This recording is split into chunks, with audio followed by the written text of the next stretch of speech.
It's the 2nd of November 1944, and as US B-17s fly overhead, Lieutenant Gunther Andreas speeds down the runway of the Brandis airfield in his interceptor. It's a very special aircraft, the Me-163 Komet, the only rocket-powered aircraft to ever see combat, and at this time, it's the fastest plane in the world. Andreas gently pulls back on the stick and moments later pulls hard and is pushed into his seat as the aircraft rockets skywards, his airspeed indicator shooting past 400 miles an hour. He's joined by 15 other pilots, all in Komets, to defend fuel plants from the Allied attack. This is going to be the single largest Komet mission ever. The Komets fly almost vertically at dizzying speed, the G-force pushing Andreas into his seat, and then in almost an instant he emerges into blue sky and bright sunshine. Andreas switches the engine to idle to preserve fuel and levels out his aircraft, and what he sees next leaves him breathless. He's amazed to see a long line, seemingly endless, containing 2,000 Allied aircraft flying straight towards their target. 900 bombers and 1,100 escorts in close formation.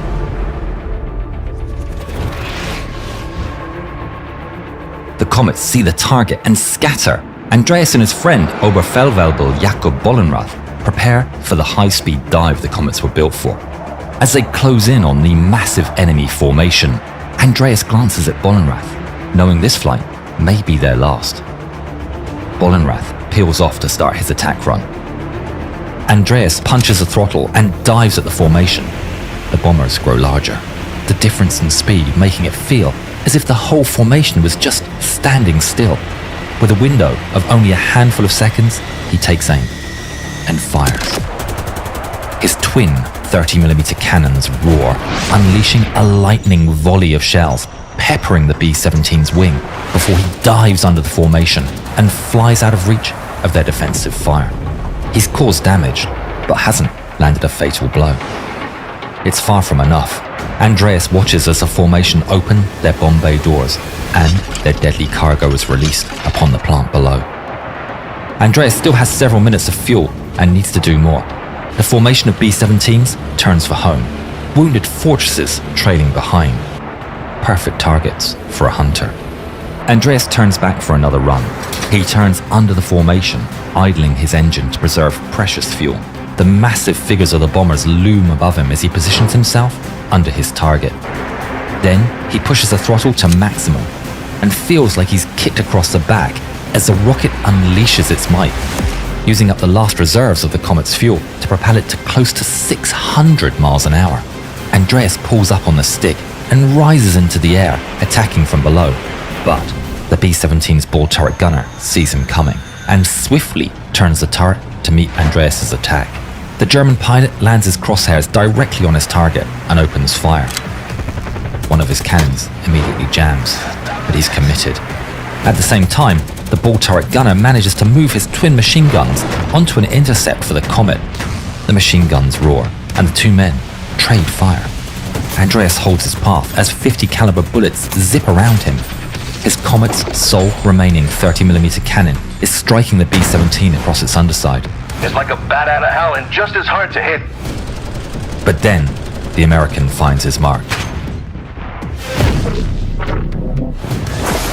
The bullet strikes the canopy and flies through the cockpit. Shrapnel strikes Andreas above the left eye, and the rest of the bullet punches through the metal plate behind him and into the fuel tank. His confidence in his aircraft instantly vanishes. The fuel tank behind him is full of a substance infamous for spontaneous explosions and melting the skin of unfortunate pilots. Andreas tries to turn and run from the B-17s, and he needs to get out, fast. He immediately dives away from the formation. Tracers zip by, but he escapes their grasp in a matter of seconds. Andreas knows his plane is likely to explode, and so he calmly but swiftly unbuckles and reaches for the canopy. But it doesn't move. He redoubles his efforts, pushing with all his might against the force of the airstream holding the canopy down. Little does he know, he's being watched the entire time. The commanding officer of the 336th Squadron, Captain Fred Glover, has been watching Andreas from the cockpit of his P-51 Mustang. Got one. Intercepting. Seeing the contrails of the Komet, he turns to starboard to intercept and slides in behind Andreas' stricken plane. Andreas sees the Mustang and gets back on the stick, pushing it forward in an attempt to dive as the Mustang unleashes a fire hose of .50 caliber fire. Glover roars by, and Andreas pushes his throttle to full to escape. But nothing happens. He's out of fuel. Andreas looks over his shoulder and sees the Mustang turning back. He tries the canopy again, desperate to get out, but it's not budging. He looks back up at the chilling sight of 6 deadly .50 caliber machine guns coming straight at him. Glover holds the trigger down and rains hell upon the small-winged rocket ship. The Komet sheds pieces, entire panels peeling off, revealing the machinery within. His bullets pierce the Komet's fuel tanks, and the vapors ignite, starting a flame across the Komet's underside. Andreas turns his little plane upside down and dives as he feels his aircraft being shot up from underneath him. The Mustang turns to follow, staying hot on his heels, as he fires a relentless onslaught of lead that peppers the small plane. Andreas still has a way out of this. Despite Glover still having an engine, the Me-163's airframe is better suited for high-speed diving, and it might just have a chance at outrunning the P-51 in the dive, even without an engine. Glover knows he has limited time and gives it everything he's got, ripping the fragile fighter to shreds. Andreas' time is about to run out, but then more comets appear from the clouds. It's the rest of his squadron.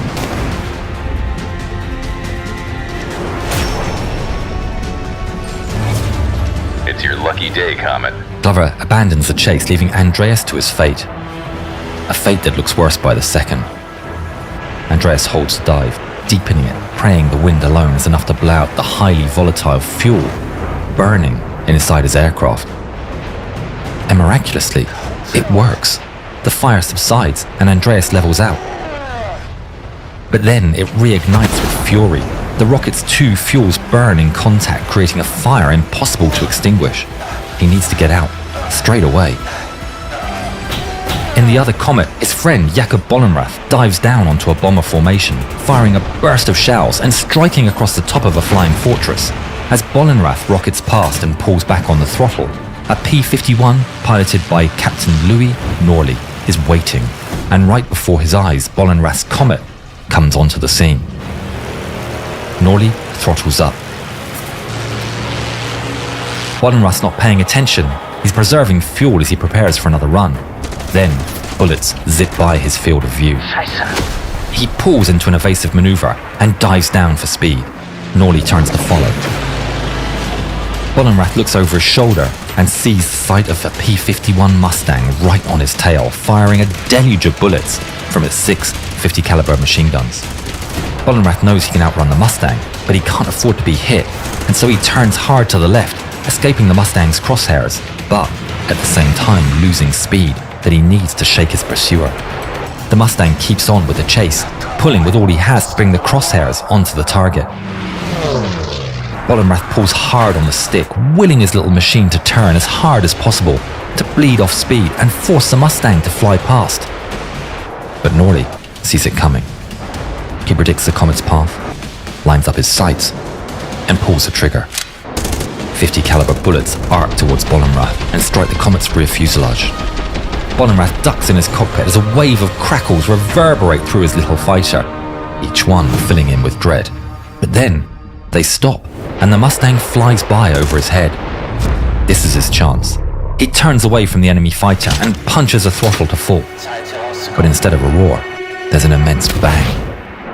The engine is critically damaged by the American fire and is seized up. With no time to think, Bollenrath attempts to restart the engine, but it's no use. The Mustang turns back. Jakob sees it. There's nothing he can do.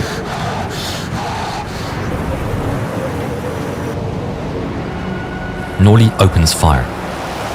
.50 caliber bullets tear into the small aircraft from tail to the cockpit. Flames flicker from the bullet holes in the Komet as it rolls over, out of control. In the other Komet, Andreas is still fighting to escape his burning plane. He pushes on the canopy, but it remains stuck. He fights it with all his might as he feels the heat of the fire bleeding through his chair. He's going to burn alive. But then, the canopy briefly gives before getting slammed back shut. It dawns on him. It's the wind. He grabs the controls and pulls up hard on the stick, bleeding off speed. He pushes open the canopy and it swings open with ease. Finally, Andreas bails from the fighter, escaping with his life.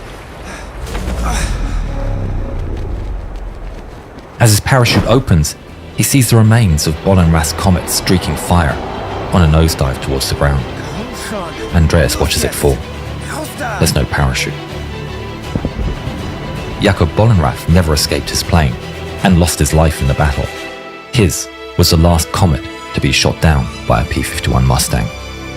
Lieutenant Gunther Andreas, Captain Louis Norley, and Captain Fred Glover all survived the war. Sometimes, even the fastest plane of its time isn't enough to bring those B-7Ts down. Check out the story of a Luftwaffe pilot who tried to ram it, almost like kamikaze.